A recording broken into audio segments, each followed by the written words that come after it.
Hello and welcome back to the Franchise Growth Pod. This is Belle, Director of Marketing at AC Inc. And I'm back with Director of PR, Jordan. How's it going, Jordan? Pretty stoked. A lot of coffee. Ooh, we love a lot of coffee day.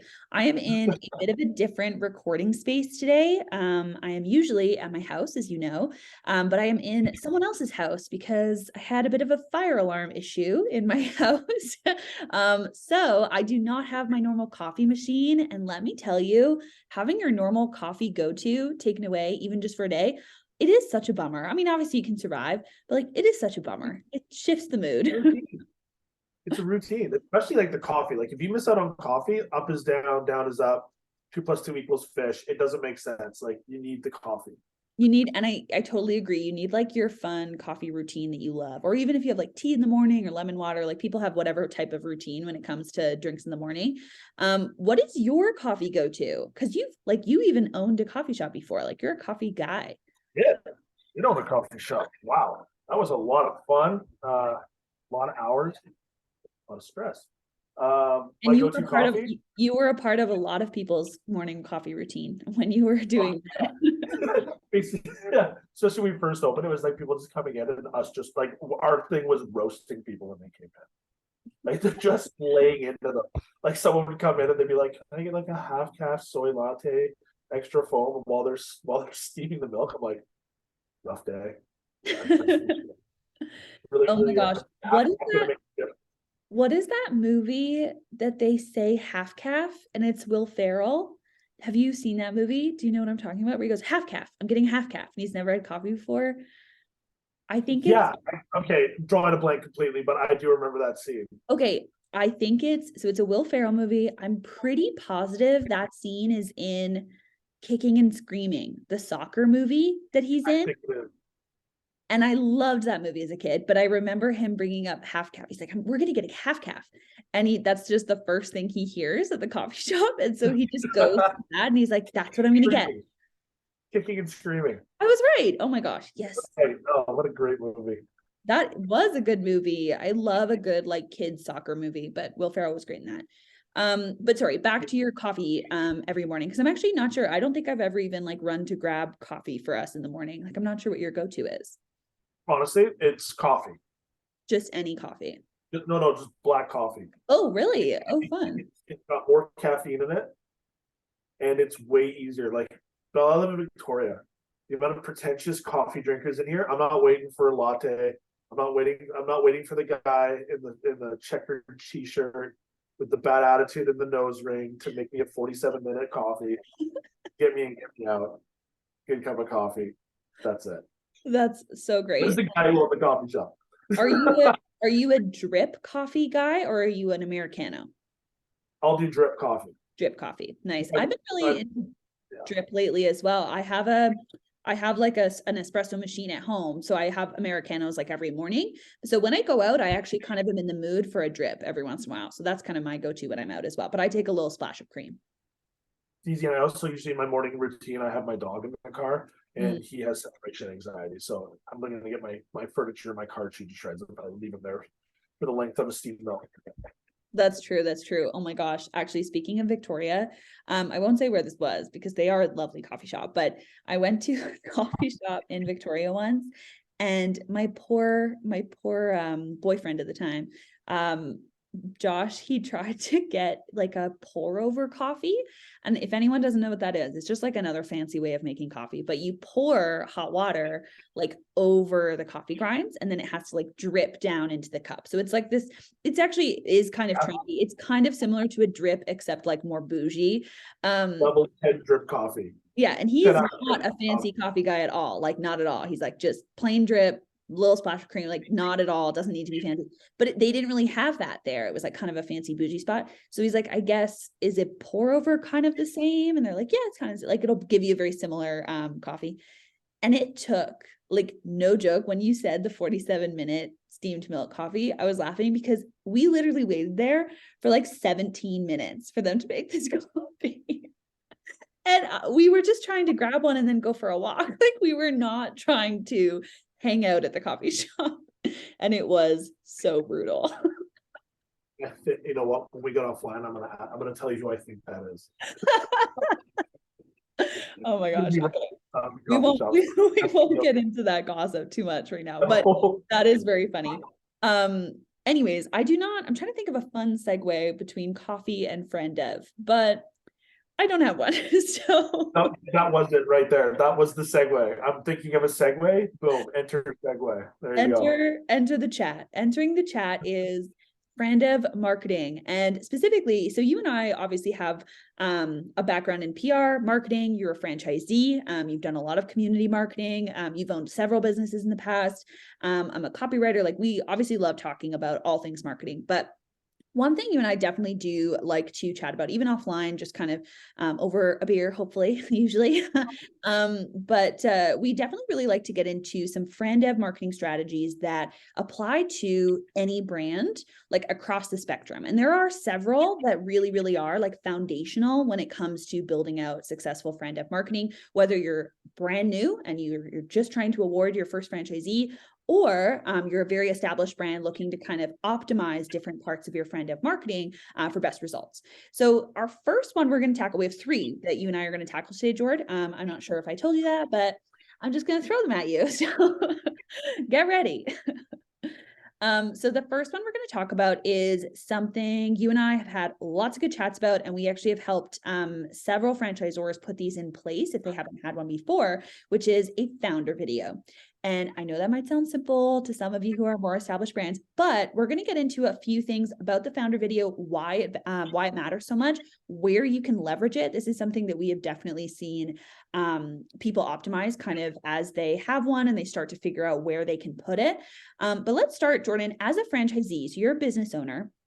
And as someone who's obviously invested into a franchise system, let's talk about the founder video and kind of what it does for the Fran Dev marketing process. Like, why is it valuable, and why is it so foundational as something that people need to see before they go, invest into something that they're going to bring into their community? Because you want to see who the person is. You want to see, like, no matter how. If you zoom out far enough, it's you're getting into business with someone, or even, if you want to get as simple as you can, you're buying something from somebody. And I know we talk about awarding franchises, and that's what we do.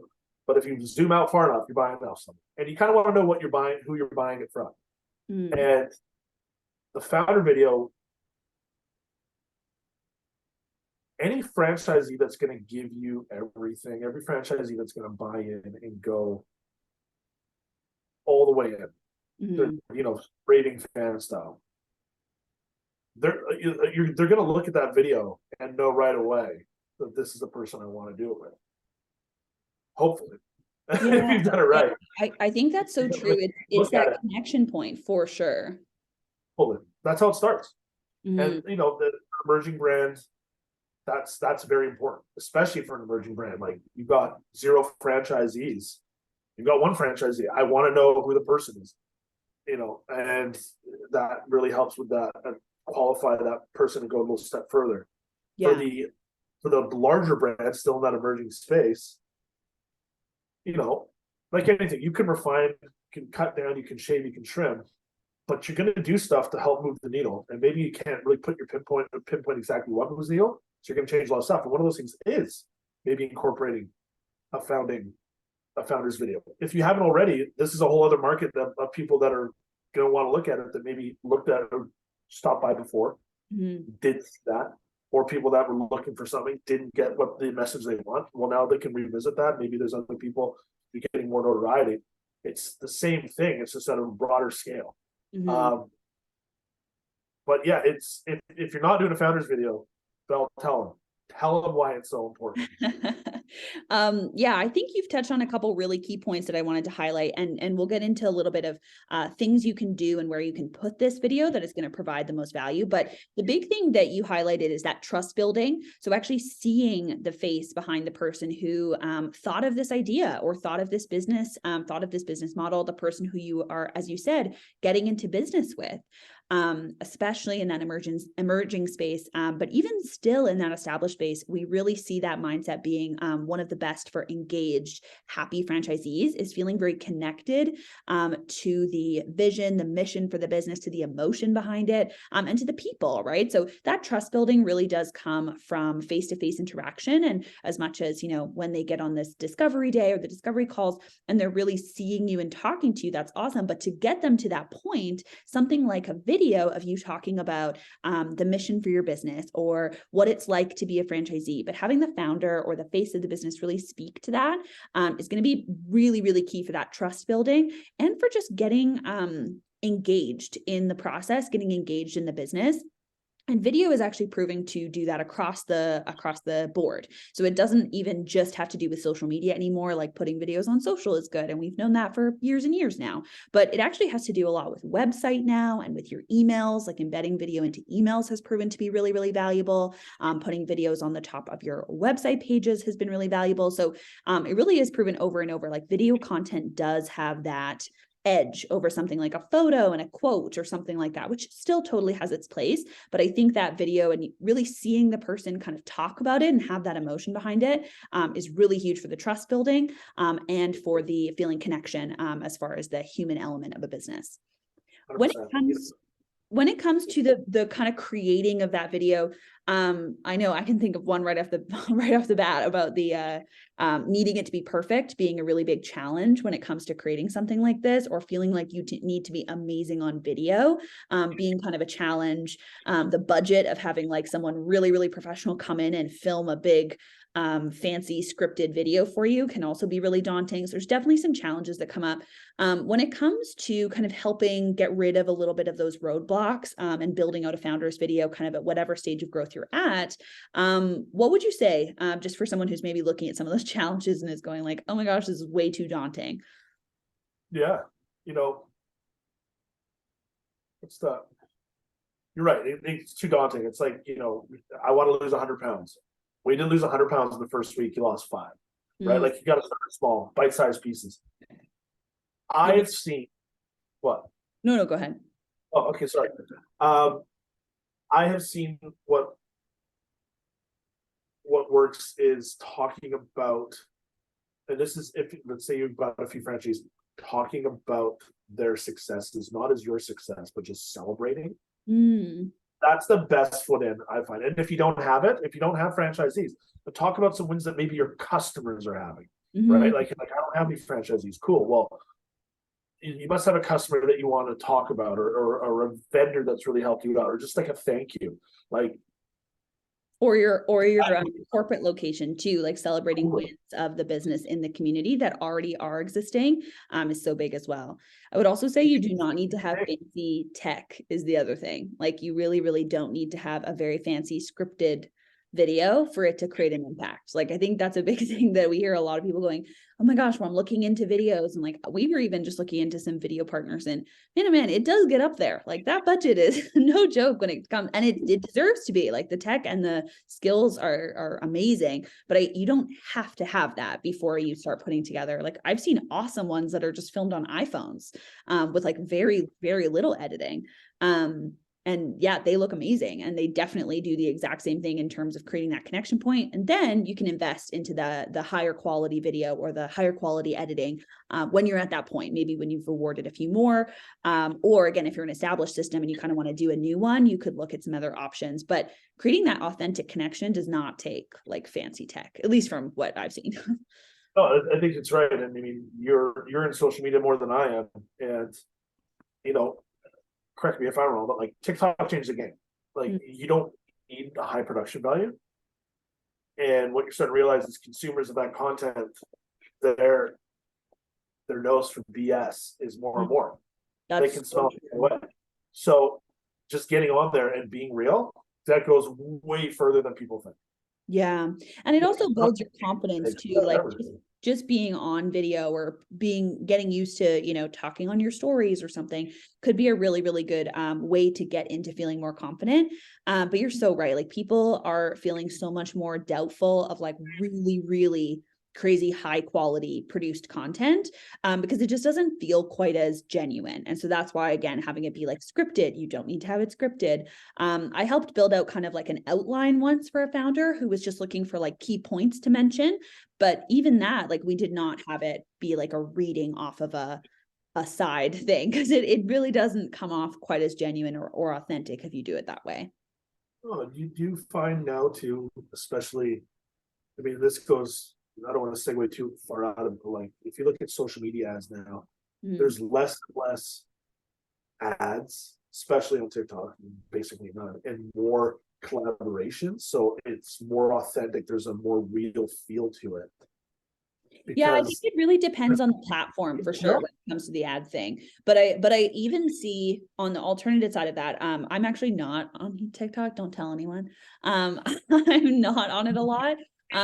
But I am on lots of other platforms, and I do see, like, it really does depend on what platform you're on when it comes to how many ads you see. But what I have noticed is that a lot of platforms and a lot of even huge companies have started making very, very casual ads, like literally just taking a quick random photo, putting some text over top of it, even on Facebook, like the app itself. So it has like the Facebook text, like the Facebook font, quick little video, Facebook font, and then posting that as an ad, which is so different than the really, really high production value we used to see on ads and video, on any social platform.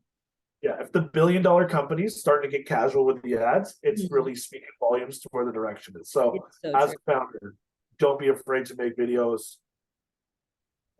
And like, yeah, that emerging space. I mean, if you're any qualified, and when I mean qualified, I mean person who really wanted your system, franchisee is looking out there for hours to find something. An ad won't do it, but if they find you on LinkedIn, they find you on Instagram, and they see these videos, that's them qualifying you. That's like this, they're watching you, they're seeing, they're buying in. And so if you have the content out there, if it's raw and real, and I mean that, if don't make it look real, if it's raw and real, buy it. Yeah. And they're definitely not gonna judge you for like saying some or not having it perfectly edited with text over top or something like that. So definitely no stress with that. What? Something charming about being able to like stutter through it sometimes. And have the I think there's a fine line, but like I definitely have seen some videos where I'm like, okay, it's like well, I mean, there's a reason why you can take a second take. Like, you're stumbling the whole way through. It's like, maybe I won't use this one.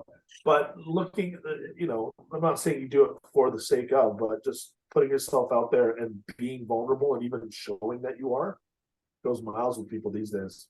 So valuable. Yeah. I want to dive into the second point, because we've talked a little bit about the founders video. I think that is very, very foundational and definitely like one of the first things to start tackling, and one of the things to continually update as you award more franchises. As if you're an established brand and you have one, assess it. Does it still speak to the type of growth that you're looking to have? Does it still reflect your brand and your brand messaging well? So there's lots of things about that we've covered now.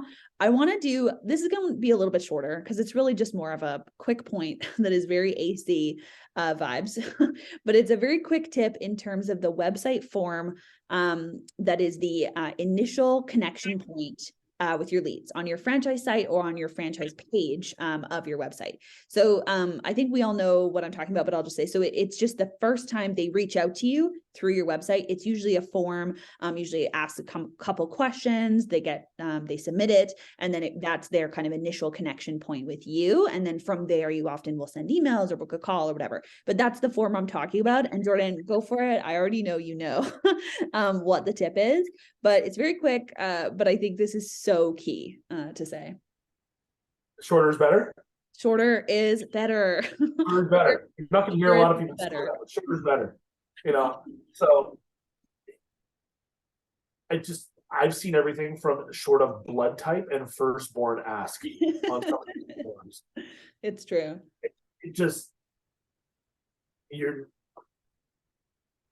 Are we talking emerging? Are we talking established? What are we talking? We're talking both.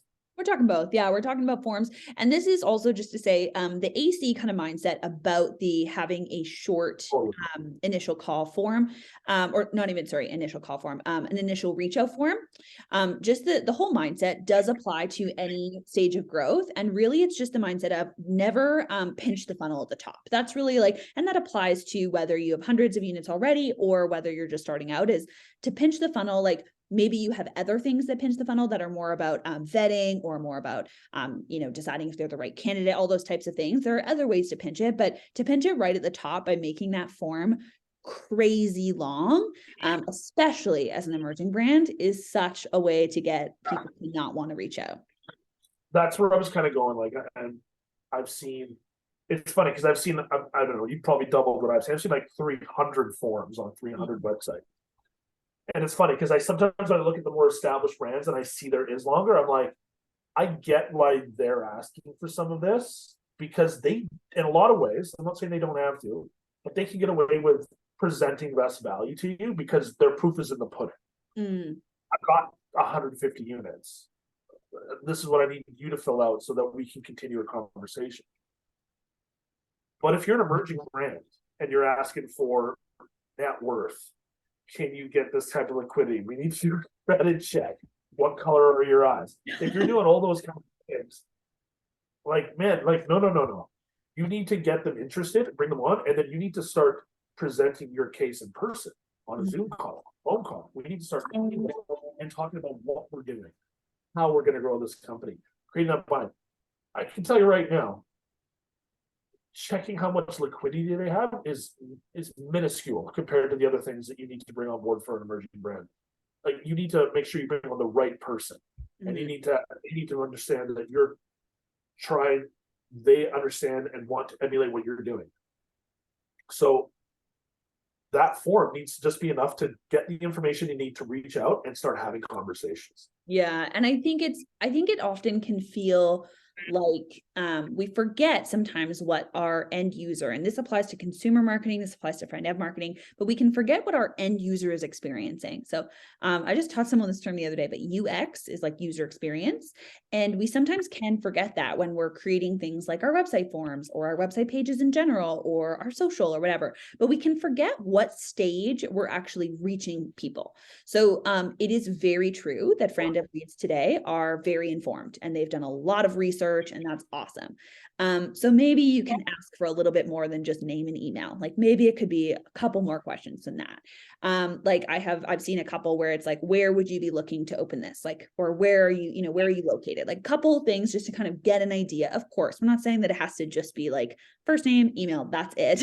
You could definitely get a spam if you do that, but so it's not to say that it has to be like crazy short, but I think it's just forgetting sometimes that even if someone has done a ton of research into your brand, one of the things that they are probably going to do to facilitate some of that research is reach out to you. So you're probably reaching people at a point where they're still looking for some information. They're looking to connect with a person there, maybe have a conversation, maybe go over what the funding or financing options look like with your specific brand, or what the build out process, like timeline, looks like. So they are probably still doing a lot of that research. So just remembering that we're not reaching someone where they're like, I've got all my details all figured out, and here's all my funding stuff that I've got sorted, and I know that I want to invest with you, and now I'm going to fill in this 2-page form with all this information and submit it. So it's not a like submitting to become a franchisee, it's them often just looking for a little bit more information or looking to connect with someone at your brand. So I think when you put that in your mind of like, that's often where you're like finding people, and that's where they're hitting your website, that's where they're at, it drastically changes what you want to gather from them in that very, very first touch point. I think you're 100% on it. Yeah. Unpopular opinion, maybe, because how I feel about ads when it comes to friend social ads. But to your point, if you're doing social media ads for Fran Dev and someone clicks on that and goes to the next page, social media ads kind of show you what you think they want to know. So you're not going to have all that information right off the top of your head. So you're making them click on an ad, and then they go there and it's like, that works, boom, boom, boom, boom, boom. No one's going to have that. Yeah. They're going to go off. And guess what you did? You just wasted a click. Yeah, that's actually so true. I hadn't even really thought. You're right. We don't really advocate a ton for the paid ads for franchising. Oftentimes we've been seeing some of our clients use paid ads for getting them more information. So linking them to something that has a lot of details and then being like, hey, here's how you can get more information sent to your email. So just kind of trying to collect some information, see if people are interested in getting more data sent to them about the brand or about the opportunity, not as much of like a filling in the form and ready to book a call. So we have seen those work okay on different brands, depending on your audience, depending on your ad strategy. But you're right. Like I do remember when we were first starting out a few years ago, and we used to see quite a lot of that, like landing pages, including a lot of information to fill in on a form. And I'm like, I just saw you guys. Like I just saw this ad for 1 second. I do not want to hand over all this info and I might not even know it yet. I don't even have it. I don't Yeah. even have it on. I looked up being a franchisee on Google. So 2 days later on my Instagram, I said, "It's like interested in becoming a franchisee." Yes, I am. Hey, what can I get for you? Some toenail clippings and a hair sample. Well, I'm out of here. And guess what? He just blew $3. Yeah, no, that's really, really true. Yeah, I think that's a really good point. And it just really does adjust kind of how you think about your first touch point and how you think about even your landing pages and website pages in general. Kind of related to this is our third one we're getting into here. Our third one, which is again, our foundational Fran Dev marketing strategies or Fran Dev marketing must-haves. The third one is what happens after they make that touch point with you after they fill in that short, easy to comprehend form from either an ad or from more likely they've been searching for franchise opportunities in their space or in your industry, or they know you through your network, or they've been given a referral, and they go and they fill in that touch point form.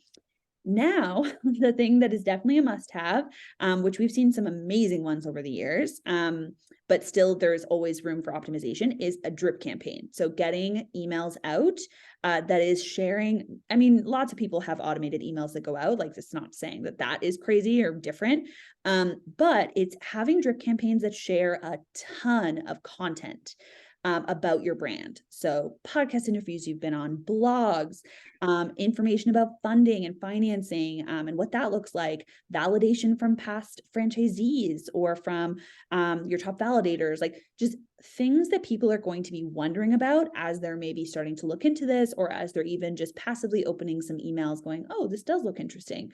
But let's talk about that for a little bit, because again, I think it's pretty normal to have an automated reply email, but to think about having a campaign set up that it doesn't have to be crazy long, could be like 4 or 5 emails, but that shares a ton of content. What have you seen kind of work with that really, really well? How many franchisors do you think are listening going, awesome, I gotta make more content? Oh, right. This is so true.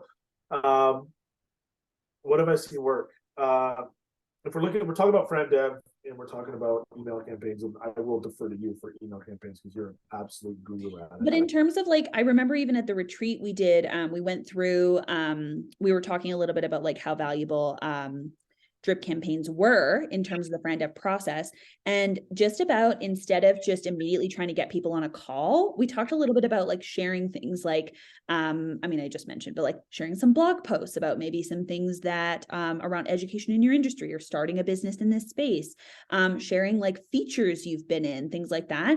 And really focusing on like educating and like sharing a lot, because I think people are very hungry for that information when they're looking into a brand or making that touch point on your website. Because people are educated consumers and they want the most information possible.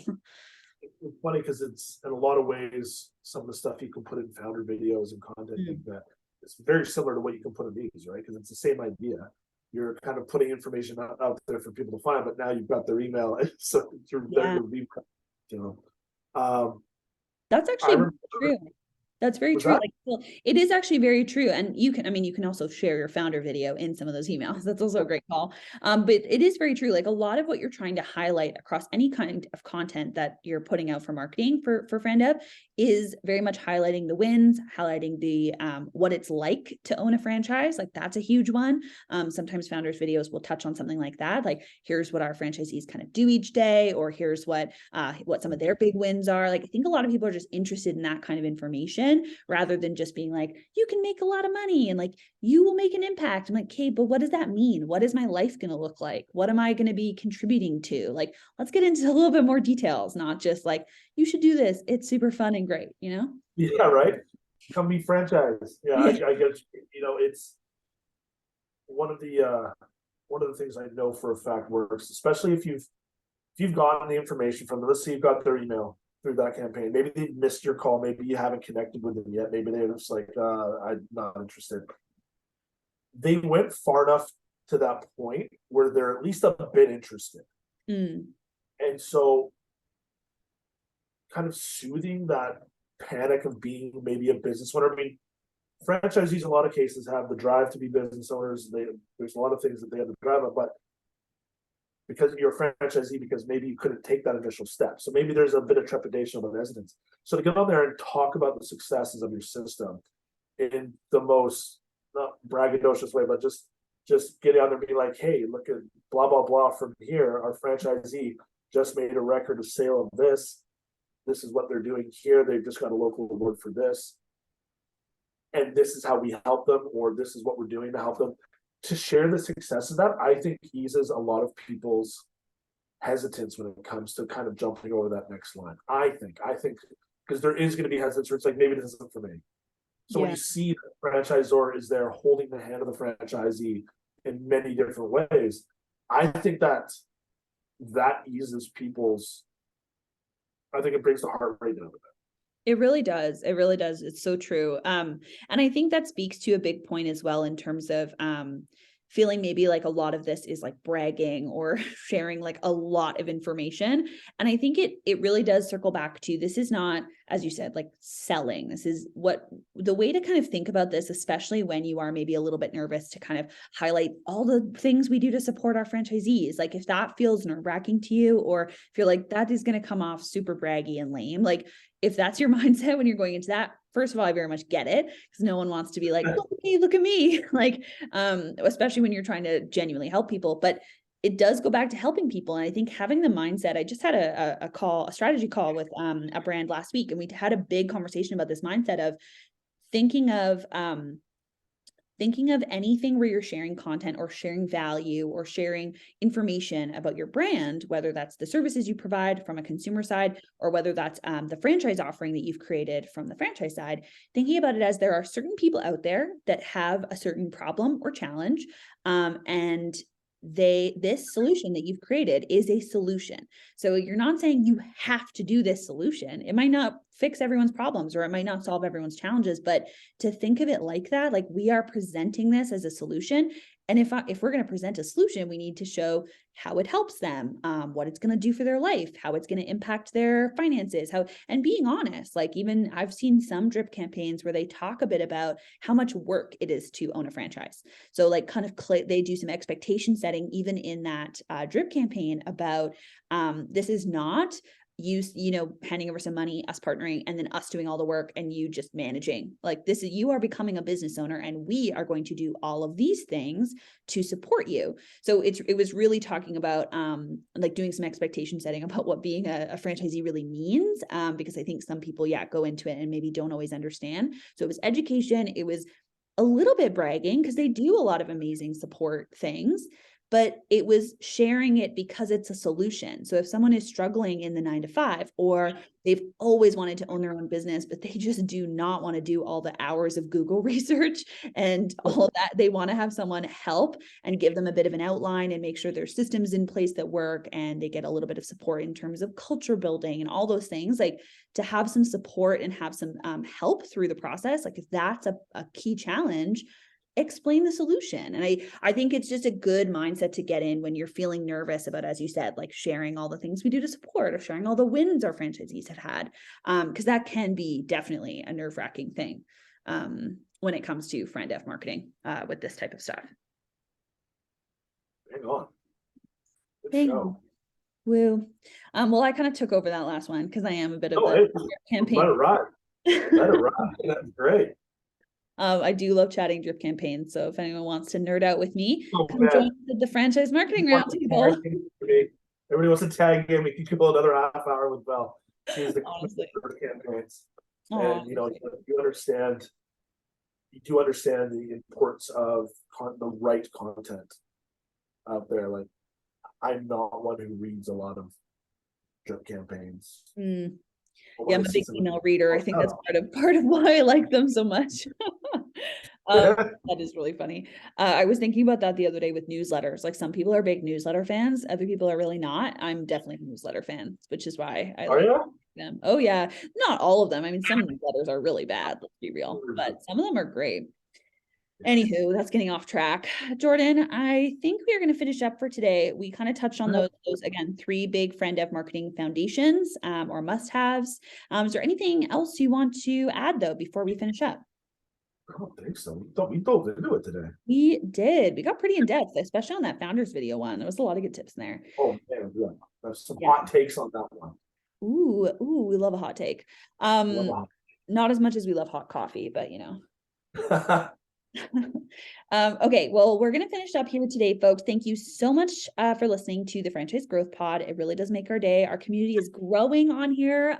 We get new listeners every week. We're so stoked about it. And we just love sharing content all about franchisee support and growing your franchise system in an organic, ethical, and sustainable way. So I will sign off here. Thank you so much, Jordan, for joining today. Always a pleasure being here with Belle. Always love talking to you. Don't see you enough. Always the best. Yeah, it is a good excuse for us to chat anyways. That's why we had such a big intro today. That's so true. And if anyone is looking to join the AC roundtables, which we do talk about constantly on these episodes, please do check out angelacote.com/roundtables. It is a free peer-to-peer collaborative problem-solving community that meets every single week. And we are actually, I think when this comes out, we will have just passed our 3-year anniversary of the roundtables, which is very exciting. Yeah, as I said, if you are an established or an emerging franchisor, you can just get in touch with us at the website I mentioned, and Jordan will reach out to you, make sure you're on the right one, make sure you have all your details sorted out, and you can start attending weekly or whenever works for you. I think that's it. Jordan, bye, and go be awesome.